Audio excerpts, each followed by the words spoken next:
আমন্ত্রিত প্রিয় দর্শক, মানচিত্রের নিয়মিত আয়োজন কথোপকথন। নমস্কার, আমি তরুণ ঘোষ। একে বলে মরার ওপর খাঁড়ার ঘা। একে তো বিদ্যুতের চাহিদা তুঙ্গে, গরমকাল, তার উপরে এখন আবার আদানি একটা চিঠি দিয়েছে। সেই চিঠিটাতে আলটিমেটাম দেওয়া হয়েছে তাড়াতাড়ি বকেয়া মেটানোর জন্য। আমাদের কাগজে বেরোয়নি, কিন্তু আপনাদের কাগজে বেরিয়েছে, প্রথম আলোতে বেরিয়েছে। দেখুন, ভালো করে পড়ে দেখুন। বলতে পারবেন না যে আমাদের ভুলভাল খবর আমরা ছাপি। যা খবরটা আমার কাছে পরে এসছে, সর্বোচ্চ বিদ্যুৎ চাহিদার মৌসুমে জ্বালানির অভাবে প্রয়োজন মতো উৎপাদন করা যাচ্ছে না। ঘাটতি মেটাতে নিয়মিত লোডশেডিং করতে হচ্ছে। এর মধ্যে বকেয়া বিল দ্রুত পরিশোধের তাগাদা দিয়ে সরকারকে চিঠি দিয়েছে ভারতীয় কোম্পানি আদানি। বকেয়া শোধ না হলে নিরবিচ্ছিন্ন বিদ্যুৎ সরবরাহ ব্যাহত হওয়ার ঝুঁকি তৈরি হতে পারে বলে চিঠিতে জানানো হয়েছে। বিদ্যুৎ ও জ্বালানি খনিজ সম্পদ মন্ত্রী ইকবাল হাসান মাহমুদ বরাবর পাঠানো চিঠিতে তারিখ লেখা আছে 17 এপ্রিল, তবে চিঠিতে 19 এপ্রিল মন্ত্রণালয়ে পৌঁছেছে বলে জানিয়েছেন দায়িত্বশীল একটি সূত্র। সতর্ক করে বলা হয়, বিল পরিশোধে দেরির কারণে প্রকল্পের অর্থ প্রবাহে ঘাটতি তৈরি হয়েছে। জ্বালানি কিনে উৎপাদন ধরে রাখা কঠিন হচ্ছে। তাই সময় মতো বিল পরিশোধ না হলে আংশিক বা পুরোপুরি বিদ্যুৎ বন্ধের সরবরাহের ঝুঁকি থেকে যাচ্ছে। 2017 সালে আদানি পাওয়ার লিমিটেডের সঙ্গে বিদ্যুৎ ক্রয় চুক্তি করে বাংলাদেশ বিদ্যুৎ উন্নয়ন বোর্ড বিডিবি। চুক্তি অনুসারে আদানির কেন্দ্র থেকে 25 বছর ধরে বিদ্যুৎ কিনবে বাংলাদেশ। পিডিবি সূত্রে বলা হয়েছে, বর্তমানে 1,500 মেগাওয়াটের মতো বিদ্যুৎ সরবরাহ করছে আদানি কেন্দ্রটি। এটি সরবরাহ বন্ধ হলে চাহিদা মেটানোর ক্ষেত্রে বড় ঘাটতি তৈরি হবে। তাই এই সময় বকেয়া আদায়ে চিঠি দিয়ে দিয়েছে তারা। এর আগে বকেয়া শোধের জন্য তারা দিয়েছিল 29 জানুয়ারি। পিডিবির কাছে চিঠি পাঠিয়েছিল আদানি। সেই চিঠিতে বিদ্যুৎ সরবরাহ বন্ধের ঝুঁকির কথা বলা হয়েছে। বিদ্যুতের ব্যবহৃত কয়লার দাম নিয়ে পিডিবির সঙ্গে বিরোধ এখন নিষ্পত্তি হয়নি। বিডিবি কয়লার বাড়তি দাম ধরে বিল করছে, আর পিডিবি বাজার দরে শোধ করছে বলে অভিযোগ। বিদ্যুৎ কেন্দ্রে ব্যবহৃত কয়লার দাম বিডিবির সঙ্গে আদানির বিরোধের এখনো আছে। আদানি বিদ্যুতের বিরুদ্ধে দেশের উচ্চ আদালতে একটি রিট মামলা চলমান। আদালতের চূড়ান্ত আদেশের পর করণীয় নির্দেশ নির্ধারণ করে পিডিবি।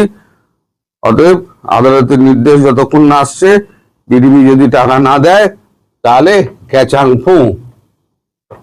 এই তো হলো বাংলাদেশের অবস্থা।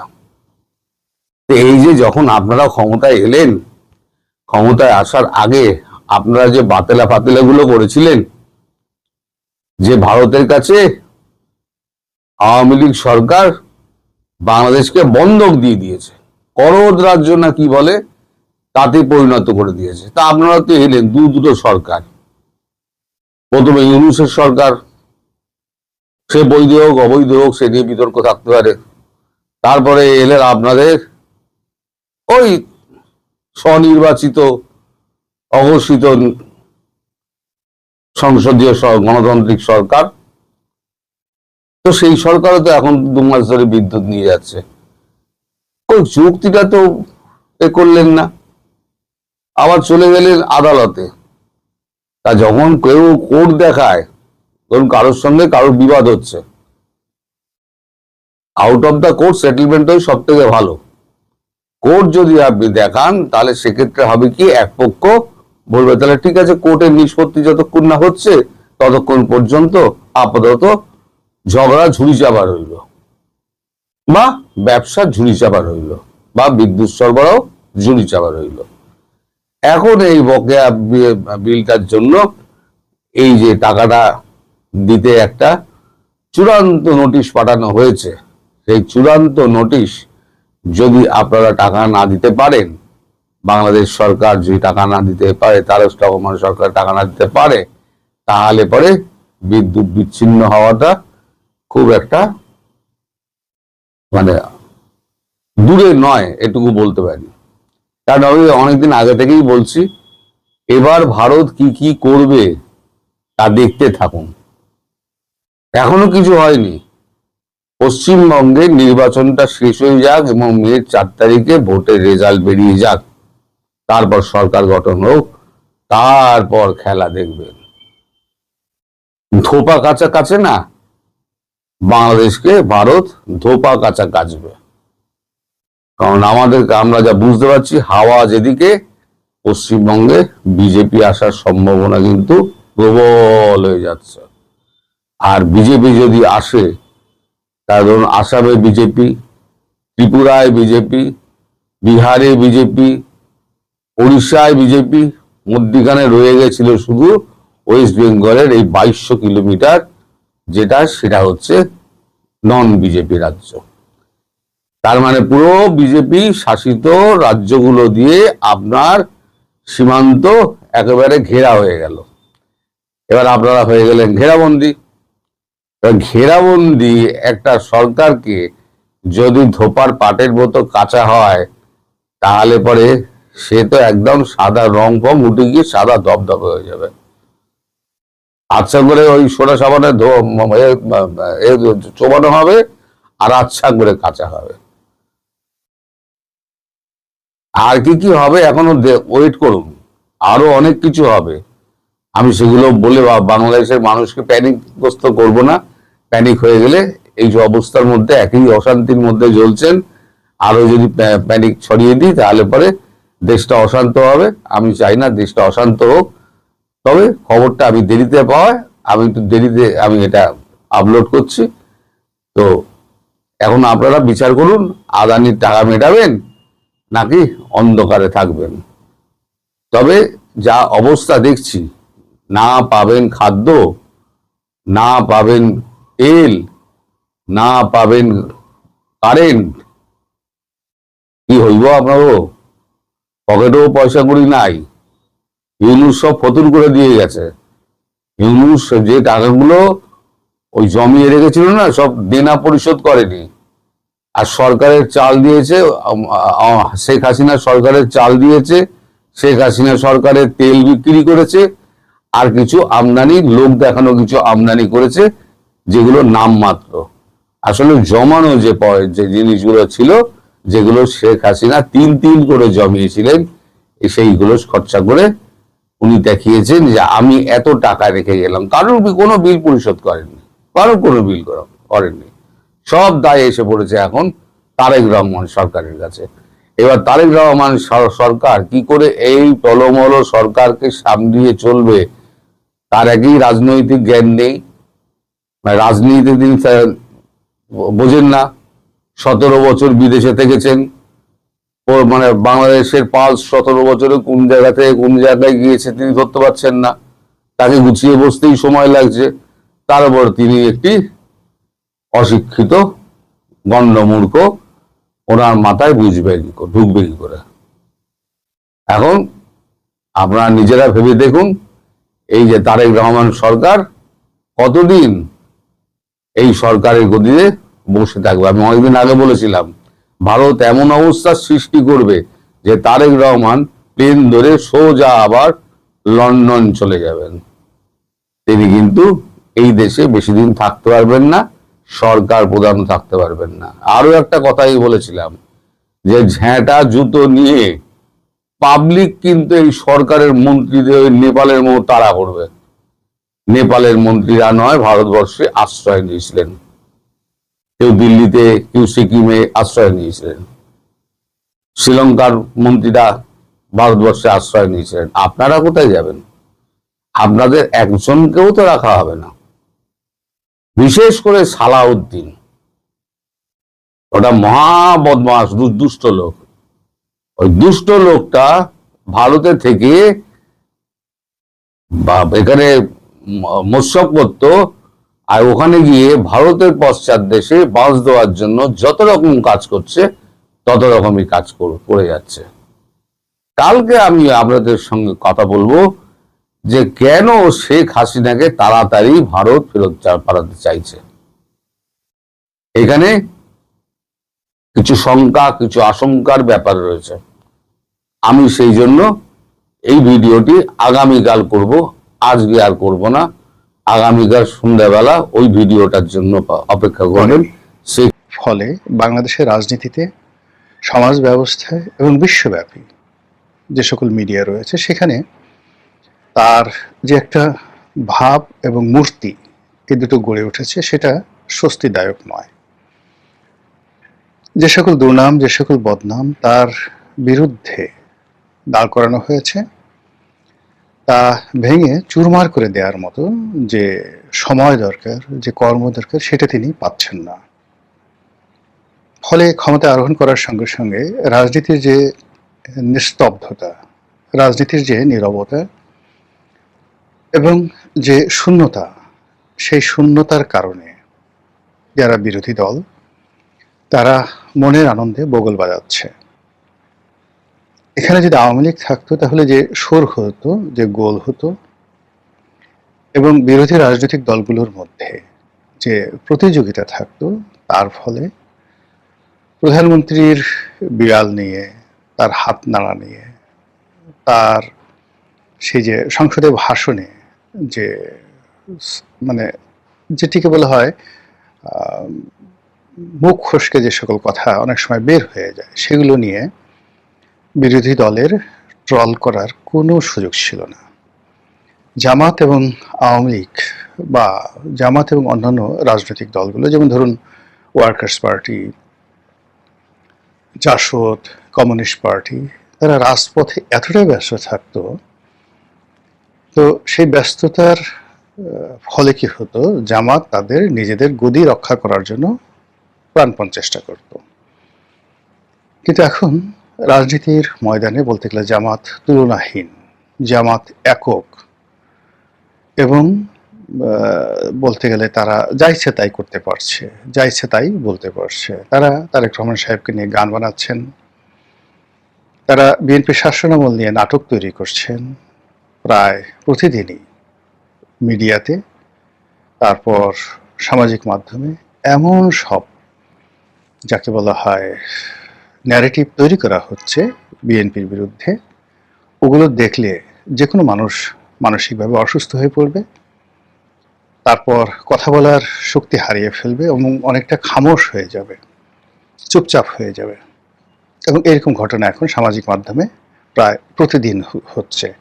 সংসদ নিয়ে, স্পিকার নিয়ে, মন্ত্রীদেরকে নিয়ে, প্রধানমন্ত্রীকে নিয়ে, প্রধানমন্ত্রীর পরিবার নিয়ে প্রায় প্রতিদিনই শত শত কন্টেন্ট যেভাবে যারা অনলাইন ইউজার রয়েছেন, ব্যবহারকারী রয়েছেন, তাদের সামনে চলে আসছে, তা যেভাবে সাধারণ জনগণ দেখছেন একইভাবে সরকারি দলের নেতা কর্মী তারা দেখছেন এবং তাদের মন মেজাজ সঙ্গত কারণেই স্বাভাবিক থাকবে না।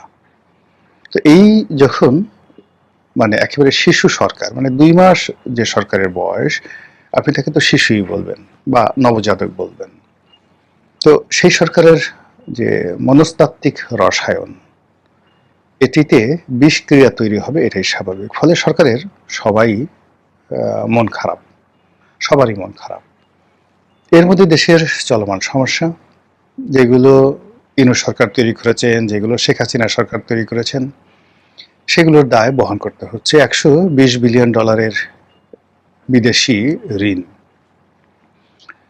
5.5 লক্ষ কোটি টাকার খেলাপি ঋণ বাংলাদেশের মধ্যে, তারপর দেশের ব্যাংকিং ব্যবস্থা থেকে সরকার যে ঋণ করেছে, আগের সরকার ঋণ করেছে এবং নতুন সরকার যে ঋণ করেছে, সেগুলো একত্র করলে বিশাল একটা সংখ্যা দাঁড়াবে। এর মধ্যে মুদ্রাস্ফীতি হু হু করে বাড়ছে। তো সেই অবস্থাতে যখন সরকার একেবারে হিমশিম খাচ্ছে, তখন বিভিন্ন বিদেশি রাষ্ট্র কেউ বন্ধু হওয়ার ওছিলায়, কেউ শত্রু হওয়ার হুমকিতে, রীতিমতো সরকারকে যেভাবে চাপের মধ্যে রেখেছে, সরকার তাতে করে দিশেহারা হয়ে পড়েছে। একটা একটা করে বলছি। প্রথমে ভারতের কথা বলি। ভারত এই সময়টিতে আমরা যেটা বুঝতে পারি, সরকারের উপরে বহুমুখী চাপ দিচ্ছে। তার একদিকে বন্ধুত্বের বেশি ডিজেল দিচ্ছে, তারপর সীমান্ত খুলে দেওয়ার চেষ্টা করছে, তারা যাকে বলা হয় বাংলাদেশের সঙ্গে যে দ্বিপাক্ষিক সমস্যা এবং অর্থনৈতিক বিষয় রয়েছে সেগুলো সহজতর করার চেষ্টা করছে, যেটি ইউনূস জামানাতে রীতিমতো বন্ধ ছিল। বিনিময়ে তারা যে জিনিসগুলো চাচ্ছে, 1 নম্বরে তারা চাচ্ছে আওয়ামী লীগকে রাজনীতিতে পুনর্বাসিত করতে হবে। এবং আওয়ামী লীগের উপর যে নিষেধাজ্ঞা দেওয়া হয়েছে তড়িঘড়ি করে এটাকে তুলে নিতে হবে, যেটি যখন এই নিষেধাজ্ঞাটা দেয়নি তখন বিএনপির জন্য যে সুযোগ সুবিধা ছিল, এখন নিষেধাজ্ঞা দেওয়ার পরে সঙ্গে সঙ্গে বিরোধী দল থেকে আওয়াজ তোলা হবে যে এই ভারতের কাছে বিএনপি নাকে দস্তখত দিল, দেশ বিক্রি করে দিল, তাহলে তো আওয়ামী লীগে ভালো ছিল। আবার সেই যাকে বলা হয় ফ্যাসিস্টদেরকে ক্ষমতায় বসানোর জন্য বিএনপি চেষ্টা করছে। এই যে একটা যন্ত্রণা, এই যন্ত্রণার মধ্যে বিএনপি যে পড়ে গেল এবং সেই যন্ত্রণার মধ্যে তাকে বারবার টেনে নেওয়ার জন্য ভারত চেষ্টা করছে। এক। 2 নম্বরে ভারত চেষ্টা করছে জামাত সহ যে সকল ইসলামিক দলগুলো রয়েছে যাদের ব্যাপারে ভারতের ভয়, আমেরিকারও ভয়, এদেরকে দৌড়ের উপর রাখার জন্য, এদের উপর চাপ প্রয়োগ করার জন্য নানা রকম যে সরকারি মেশিনারিজ রয়েছে সেই মেশিনারিজগুলো শেখ হাসিনার জমানার মতো সচল করা, তাদের বিরুদ্ধে মামলা করা, তাদেরকে ধরা, যুদ্ধাপরাধীদের বিচার আবার নতুন করে শুরু করা ইত্যাদি নানা কর্মকাণ্ড চালু করার জন্য বলা হচ্ছে। আন্দাজ করতে পারি, এটা যে কোনো লোকে আন্দাজ করতে পারে। 3 নম্বরে যেটা হলো যে চীনের সাথে দহরম মহরম করা যাবে না, তিস্তা প্রকল্প করা যাবে না। চীনকে ইউনূস জামানাতে যে নীলফামারীতে হাসপাতাল প্রতিষ্ঠা করার অনুমতি দেওয়া হয়েছিল সে ব্যাপারে সতর্ক দৃষ্টি রাখতে বলা হয়েছে এবং একই সঙ্গে নীলফামারীতে যে বিমানবন্দর সামরিক ঘাঁটি তৈরি করার ব্যাপারে চীন আগ্রহ দেখিয়েছিল। এশিয়ার বৃহত্তম সামরিক বিমান ঘাঁটি নীলফামারীতে তৈরি করা হবে, যেটা ব্রিটিশ জমানাতে তৈরি করা হয়েছিল। সেটি আবার চালু করার ব্যাপারে ইউনূস সরকার যে তড়িঘড়ি করেছিল সেটা বন্ধ করতে হবে। 4, ইউনূস সরকারের সঙ্গে যে আন্ডার টেবিল বা পর্দার আড়ালে যে সমঝোতা হয়েছিল সেই সমঝোতা থেকে বেরিয়ে ইউনূস জমানাতে যে সকল দুর্নীতি অনিয়ম হয়েছে সেগুলোর বিচার করতে হবে। তারপর যাকে বলা হয় ইউনূসকে দৃষ্টান্তমূলক শাস্তি দিতে হবে। এই বিষয়গুলো যে ভারতের পক্ষ থেকে আসছে এটা আমরা স্পষ্ট বুঝতে পারি, এটা বলতে হবে না, সরকার কিছু বলছে না, ভারত কিছু বলছে না। তো এটার বিরুদ্ধে সরকারের পক্ষ থেকে বিভিন্ন পত্র পত্রিকা নানা রকম ন্যারেটিভ তৈরি করা হচ্ছে যে ভারত শেখ হাসিনাকে দু চোখে দেখতে পাচ্ছে না, তাকে তাড়িয়ে দিতে চাচ্ছে ইত্যাদি নানা রকম কথাবার্তা যেগুলো প্রচার করা হচ্ছে, এগুলো সরকারি দলের যে সকল চাটুকার রয়েছে তারা হয়তো সরকারের কোনো কথা ছাড়াই নিজেরাই এরকম একটা ন্যারেটিভ তৈরি করার চেষ্টা করছে যেটা ভারতকে আরো রাগিয়ে দিচ্ছে। এই গেল ভারতের বিষয়।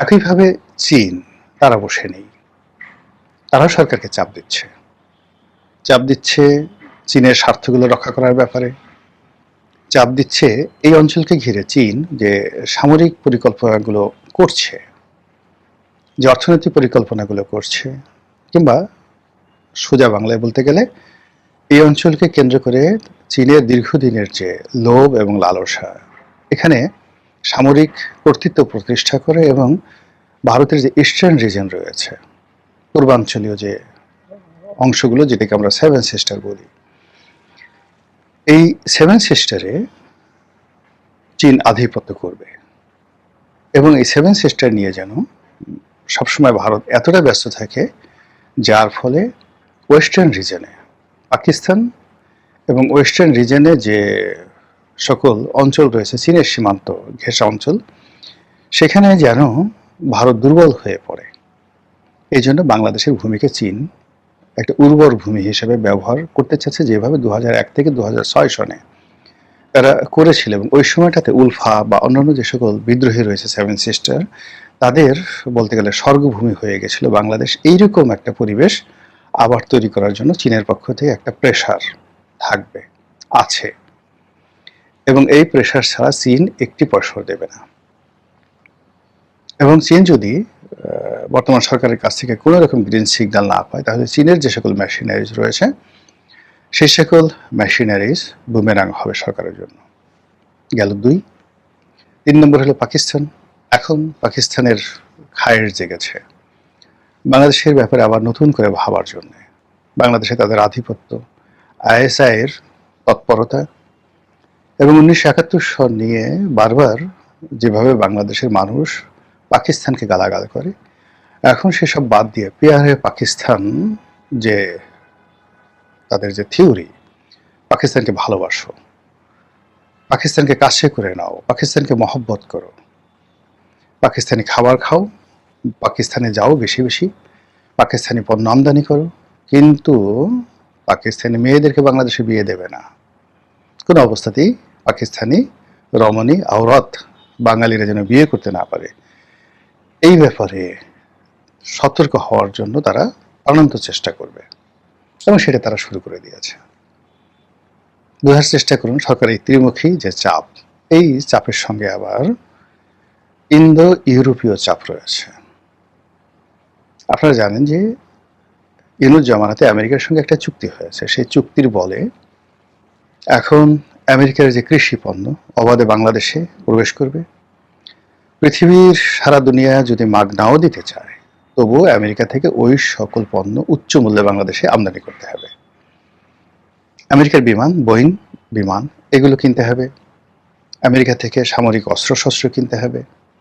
আমেরিকার কথার বাইরে অন্য কোনো কিছু করা যাবে না। এমনকি আমাদের যে জ্বালানি সেক্টর রয়েছে, সেই জ্বালানি সেক্টরে আমেরিকার যে আধিপত্য, এমনি আগে থেকে আধিপত্য ছিল শেভরনের মাধ্যমে, এবং সেই আধিপত্য আরও বেশ কয়েকটি কোম্পানি, আমেরিকান কোম্পানি, তার মধ্যে সাবেক রাষ্ট্রদূত পিটার ডি হাস যে কোম্পানিতে চাকরি করেন, একজন মোবিল, এই কোম্পানিকে সমুদ্রের তেল গ্যাস অনুসন্ধান, কক্সবাজার, টেকনাফ, খিয়া থেকে শুরু করে সেন্ট মার্টিনে তাদের আধিপত্য বিস্তার অনেকটা ইস্ট ইন্ডিয়া কোম্পানির মতো, এবং এই কোম্পানির যে প্রোডাক্ট এবং বাই প্রোডাক্ট সেগুলো বাংলাদেশে আনার জন্য ডক্টর মোহাম্মদ ইউনূস সরকার যে দস্তখত দিয়েছে, সেটাকে হুবহু পালন করা, মান্য করা এবং সেটাকে টেনে নেওয়ার জন্য বর্তমান তারেক রহমান সাহেব এর যে সরকার, সেই সরকারের উপর ডোনাল্ড ট্রাম্পের চাপ আছে। আবার এই যে ডোনাল্ড ট্রাম্পের সঙ্গে বা আমেরিকার সঙ্গে যে একচেটিয়া ব্যবসা, এই ব্যবসার যে সকল প্রতিদ্বন্দ্বী কোম্পানি রয়েছে, যেমন বিমান আনবেন, বিমানের প্রতিপক্ষ হচ্ছে ফ্রান্স, তারা কোনো অবস্থাতে এটা মেনে নেবে না। আবার তেল গ্যাস যে কোম্পানিগুলো রয়েছে, তাদের প্রতিদ্বন্দ্বী কোম্পানিগুলো রয়েছে